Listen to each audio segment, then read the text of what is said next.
Over the next few videos, we're going to talk to you about light mapping, which is a feature in Unity that allows you to bake out or pre-calculate all of your lighting and shadow information so that it is applied to your scene like a texture. And so you don't have to worry about having all of that stuff calculated in real time. It can save you a lot of valuable game processing. Now, it is available in Unity Standard and in Unity Pro, but there are some features, some aspects of it that are Pro exclusive, and we'll be talking about the differences between those. But for now, Lee, why don't you show them this scene that we've got set up here? All right, like we've done in previous videos, we've already gone ahead and set up a scene so we can demonstrate the topic at hand without taking up valuable time as we construct it. If I pan around here, basically what we have is a simple scene with the floor, a couple of walls. We've got some boxes and spheres that are set up as props, and we actually have some lights in here as well that are emulating a 3-light rig. Basically we have a key light, a fill light, and a rim light, and this is the scene that we've got with that set up. Now, it's important to note that we've already got some light mapping visible. We've already baked out a light map. Right, we've gone ahead and we've already baked out so we can show you the basic principles behind light maps and what we get. If you look over here, we have this little glowing green sphere, and you can see we've got a little bit light cast on the blue box beneath it. If you look carefully, you can see some more green light on the yellow here where it's shadowed. Another nice feature that you get is we get indirect light or bounce light provided by global illumination. This part of light mapping is a pro feature, so you won't get this if you're using standard. But if you look at our sphere here on the shadow side, we can actually see where it's brightening up a little bit as we're getting indirect light bounced off the floor back up onto the sphere. So that is some of the things that we get with light mapping. Now let's break down what light mapping is. Light mapping is a way that we can take static objects in our scene, cast lights on them, and then figure out where the shadows are going to be, where the lights are going to be, what kind of light is going to be bouncing around the scene, and save it into a texture. If you're using Pro, it actually saves them out into 2 textures. We get a near light map and a far light map. If you're using standard, you only get the far light map, but it still contains all the information. Now, if I go ahead and bring up the light map panel under Window, Light Mapping, and mine opened up off to the side here, and I bring it over, you can see it's broken up into 3 different areas, and we're going to get into these areas in depth in the next few videos. But if I jump over to maps real quick, you can see that we have 2 different maps. We have this brighter map here on the left. This is actually the far map. This contains all lighting information that has been pre-calculated. Both it's got indirect light, it's got emissive light, and it contains all the information from lights that we've marked as baked only or real time, and we'll get into that topic in a upcoming video. Yeah, exactly, upcoming video. Now over here to the right, we've got this darker map. This map is actually the near map, and as you can see, it's got more of this green in here, more of this red. This is actually containing our indirect lighting, our bounce lighting. Global illumination. Right. And it also contains lighting from emissive objects. In our case, this little green sphere here. And here in a few moments, we'll talk more about the importance of that map. But just as a reminder, if you're using Unity Standard, you won't get this near map. You'll only get your far map. Right. The effect of the lighting will all come from this far map. It won't blend between these 2. Now, what do I mean by blending? Well, if I take this window and I slide it off here a little bit, and if you look, we have this other little panel that is in the lower right-hand corner of our scene view. This is the light map display panel. It has the ability to control a couple of things for us. One is whether or not we toggle on and off our light maps. So if I check this, we get our light maps applied. I uncheck it, our light maps go away. What you're looking at right now is the effect of the real-time lights. So here with our shadow distance, I can actually take this, default is 300 in this case, and I can bring it into about 30, and I can start driving it in. And as you can see, we're starting to lose our shadows. They're going away. That's right. We actually saw this in the lighting section videos. Beyond the shadow distance, your real-time shadows will fade away to nothing, and they won't even be calculated. Right. And if I go ahead and I turn our light maps back on and I bring our shadow distance in, you can see a much subtler effect, particularly down here right where my mouse is. This is determining the calculation between our real-time light and our light maps.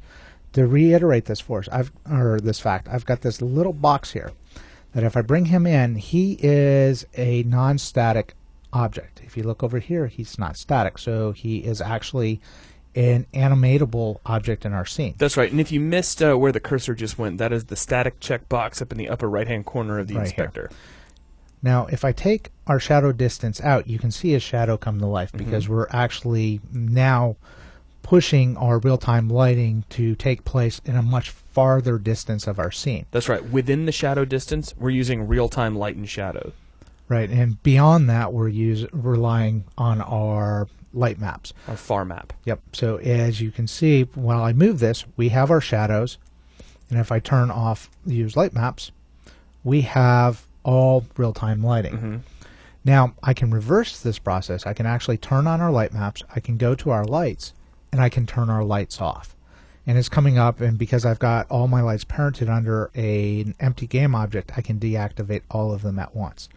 So now what we've got is, here's our little active object. You can see he's no longer casting shadows. We've lost all real-time lights and shadows in this scene. Now I'm going to pull him out of the scene for now. And what you're seeing right now, because of our shadow distance being so far out, the lighting information that we're getting here is from our near light map. What we're picking up is light that is emissive. We're picking up our bounce light or indirect lighting from global illumination. You can see down here we've got some light coming off the floor. You can see some of the bounce light of the red showing up on the walls here on the floor.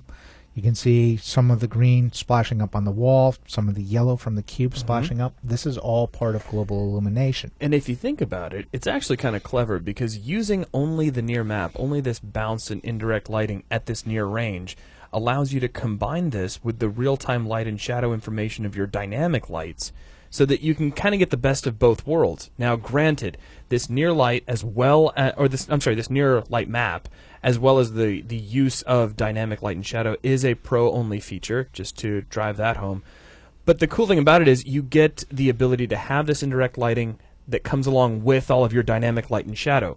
Once we get beyond our shadow distance, we're no longer calculating those real-time shadows, and then we switch over to our far map, so that we're only using the light map itself. Right, so if I were to take our shadow distance and I bring it all the way into 0, what we're seeing is the effect of our far map. And it suddenly looks like the lights have come back on. Exactly. But as you can see here, our lights are still turned off. That's right. We have no real-time lighting in this scene. So if I were to bring our little shadow caster back in, no shadows, and bring him into the scene, he's here. He's not lit. He's also not casting any shadows. And the reason why is because he is dynamic, and he will only receive lighting from real-time lighting. He'll also only cast shadows from real-time lighting. And because he's not marked static, his information was never baked out when we baked our light maps. So all of this information is static. It was pre-calculated before we even started running the game, and it won't change unless we rebake out the light map. That's right. And the idea here is that your far light map would be for things that are not exactly in the current interest of the camera. They'd be pushed back a little bit further, so that as you get closer to where the camera is, you'd have that combination of your real-time light and shadows, which of course would illuminate that box we saw a second ago, combined with our near map, which adds in all of our bounce and indirect lighting, so that you get a very natural look. Right. And the other thing that we can illustrate is with our lights currently off and our shadow distance set to 0, we've already mentioned that this is all the information from our far map. If I adjust our shadow distance now, I can actually show the blending between our far map, which has all illumination data, and our near map, which only has our indirect and our emissive data. It also contains information from baked lights, but because our scene doesn't have any of those yet, it's not going to show that information. But this is basically showing the blend between our far and near maps. Now if I come back to our lights and I turn them back on and I activate all the children, what we've got now is real-time lighting for the first half of our scene, blended in with our near map, which is also blended in with our far map. So by carefully controlling our shadow distance, we can control how much of the information is being calculated at runtime of our game with real-time lights, real-time shadows, and how much of it is going to be static. And as we saw in an earlier video when we were controlling the various real-time shadow settings and pulling back our shadow distance, once you pull your shadows in so far, once your shadow distance starts coming in, your draw calls actually start to drop off. Right, because we're not calculating that real-time shadow data. Same thing here. Right. When we bring our shadow distance in, everything beyond that distance is no longer being calculated real-time. But we can switch over to that far map and still get beautiful shadows, even though they're not updating in real time. Yep, and exactly. If I bring in our little shadow caster again, we can see because he's within our distance, he's casting shadows, he's lit again. And if I bring our shadow distance in just enough, we can see where his shadow is gone, but he's still within the distance of our real-time lighting, so he's still being lit. If I bring this in even further, we'll get to the point where he will... Well, the lights are the on. lights are there, So, but yeah, the lights are always on, so they're always still gone. going to be illuminating Right. him, but his shadow will no longer be calculated. Exactly.